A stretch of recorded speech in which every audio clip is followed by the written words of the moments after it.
When you think of footballers, you think of glory, trophies, and fan adoration.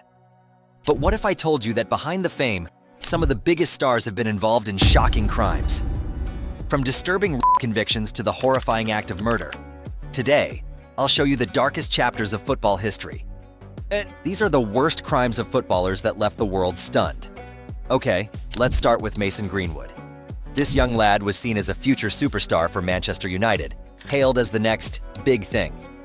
But then, in January 2022, everything came crashing down. Greenwood was accused of physical assault and by his girlfriend, Harriet Robson. The allegations were serious and came with a barrage of evidence that included audio recordings and social media posts that went viral before being deleted. Manchester United suspended him faster than you can say foul, and sponsors began to cut ties like they were trying to escape a sinking ship. I mean, it's one thing to miss a penalty in a crucial game, but this was on another level.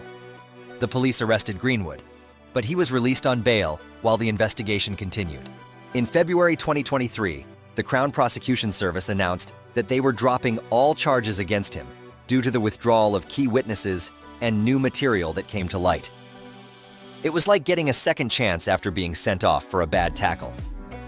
But even with the charges dropped, Manchester United decided it would be best for Greenwood to continue his career elsewhere. In July 2023, they confirmed his departure from the club, and just like that, he was off to France to join Olympique de Marseille for around £26.6 million. His contract with Marseille extends until 2029. Interestingly, Greenwood made an explosive debut for Marseille, scoring twice in a 5-1 victory over Brest. After all this drama, one has to wonder, can he really rebuild his career? And what about his relationship with the woman who accused him? Rumor has it they're back together and even share a child. That's some serious plot twist material right there. Next up is Benjamin Mendy. Oh boy, where do I even start with this one?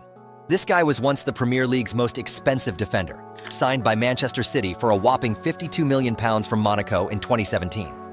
He was living the dream, part of a star-studded squad, winning titles left and right, and even celebrating with the French national team as they lifted the World Cup in 2018. But then, like a bad referee decision, everything went south. In August 2021, Mendy was charged with 4 counts of rape and 1 count of sexual assault. Yes, 4 counts. The allegations involved multiple women and were serious enough to get him arrested. He was denied bail after breaching previous bail conditions by hosting a party while under investigation. I mean, come on, if you're facing serious charges, maybe throwing a party isn't the best idea. It's like inviting your ex to your wedding. Just doesn't make sense. The trial began in August 2022 and was filled with shocking testimonies that had everyone on the edge of their seats. Mendy pleaded not guilty to all charges, insisting that any encounters were consensual. The jury deliberated for months, and in January 2023, he was found not guilty of 6 counts of rape and 1 count of sexual assault. However, they were unable to reach verdicts on 2 charges, attempted rape being one of them. By July 2023, Mendy was finally cleared of all remaining charges at Chester Crown Court. While he was found not guilty, the damage to his reputation was done. Manchester City decided not to renew his contract when it expired in June 2023. Mendy's now trying to kickstart his career at Lorient in League One. Fans are split. Some are willing to give him a second chance while others are still reeling from the accusations. What do you think? Should clubs take risks on players like Mendy? A similar case happened with Ched Evans. This guy was once a promising striker for Sheffield United, but his life took a dramatic turn in 2012 when he was convicted of rape. The incident occurred in a hotel room in North Wales, where Evans and his friend Clayton MacDonald were accused of raping a 19-year-old woman who was intoxicated. In April 2012, Evans was found guilty and sentenced to 5 years in prison. The judge made it clear that the complainant was not in a condition to consent, stating that she was extremely intoxicated and stumbled into the men. After serving half of his sentence, Evans launched an appeal, claiming that new evidence could prove his innocence. In October 2016, the Court of Appeal quashed his conviction, citing new material that hadn't been considered during the original trial. During the retrial, Evans's defense team brought in witnesses who had previously had consensual sexual encounters with the complainant. They argued that her behavior during those encounters contradicted her claims during the trial.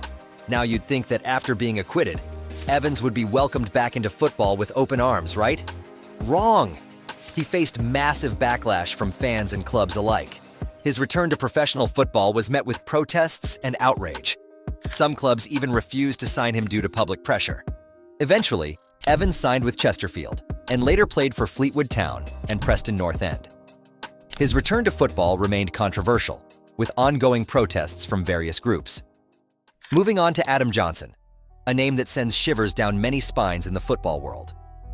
Johnson was once a promising winger for Sunderland and had even represented England.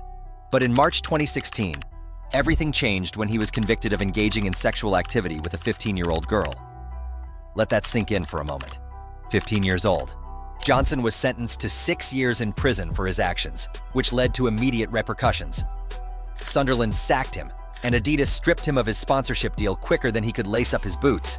The details surrounding his conviction were so disturbing. The court heard how Johnson had groomed the young girl through social media before engaging in sexual activity with her. The prosecution presented evidence that Johnson had exchanged hundreds of messages with the girl before meeting her. It's just horrifying to think about how someone who had so much talent could throw it all away for such reckless behavior. Johnson served half of his sentence and was released in 2019. He expressed a strong desire to return to football, even considering writing to clubs to explain why they should give him another chance. However, most clubs were unwilling to sign him due to the nature of his conviction. So, his career was effectively over. No one wanted to touch him with a 10-foot pole after that scandal. So here's my question. Can someone like him ever truly redeem themselves? Or will society always hold that stigma over their head? Next on the list is Robin Ho, once celebrated as one of football's most electrifying wingers, but now infamous for something far darker. In 2017, he was convicted in Italy for his involvement in a gang rape that took place back in 2013. Robin Ho was sentenced to 9 years in prison by an Italian court for raping a 22-year-old woman at a nightclub in Milan. The details are also disturbing here. Robin Ho and his 5 other friends were accused of taking turns assaulting her while she was intoxicated and unable to defend herself. It's horrifying to think that someone who once brought joy to millions could be involved in such heinous acts. Robin Ho has been fighting extradition from Brazil ever since. Italy wants him back behind bars, but Brazil has no extradition treaty with Italy for such cases. After his conviction, Santos terminated Robinho's contract shortly after it was announced. Even they couldn't handle the backlash. Okay guys, brace yourselves, because I'm about to tell you one of the most horrifying cases in football history. Bruno Fernandes de Souza. He was once a promising goalkeeper for Flamengo, and even had a stint with the Brazilian national team. But in 2010, everything changed in an upsetting way. In June 2010, Bruno was arrested for the kidnapping and murder of his ex-girlfriend, Eliza Samudio. The details of this case are so gruesome that they sound like something out of a crime thriller. According to reports, Bruno conspired to kidnap Eliza to prevent her from exposing their affair and the fact that he was the father of her child. But it didn't stop there. He allegedly ordered her murder and then went on to dismember her body, with claims that her remains were fed to dogs. Oh God. After a lengthy trial, Bruno was finally convicted in 2013 and sentenced to 22 years in prison. Witnesses testified about Bruno's involvement, including claims that he had hired hitmen to carry out the crime. But here's where it gets even crazier. Despite being behind bars, Bruno managed to maintain a sort of cult following among some fans. I mean, how does that even happen? Some supporters even held protests demanding his release, claiming he had been wrongfully convicted. In 2019, after serving just over 6 years of his sentence, Bruno was released on parole due to good behavior. Oh, the irony.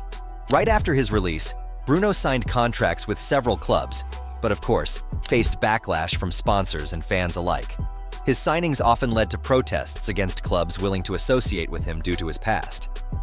Now he's trying to reintegrate into society while still facing public scrutiny. Imagine stepping back onto the pitch after all that drama. It would be like walking into your high school reunion after appearing in True Crime. You'd have some explaining to do. On a serious note, Bruno's case really makes you question the morality in sports.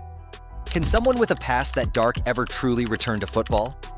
Or will he always just be remembered as the guy who committed murder? It's a huge weight for any player to carry. Honestly, I think someone like him shouldn't have anything to do with football again. Maybe even banned from the sport entirely. And that's a wrap. So, which case shocked you the most? Do you think any of these players can make a comeback? Or is their legacy forever tarnished? Drop your comments below. Also, if you have ideas for future videos you'd love for me to cover next time, let me know. Before you go, don't forget to check out my recent video on the most racist moments in football. Make sure you hit that subscribe button and press the bell icon. Thanks for watching.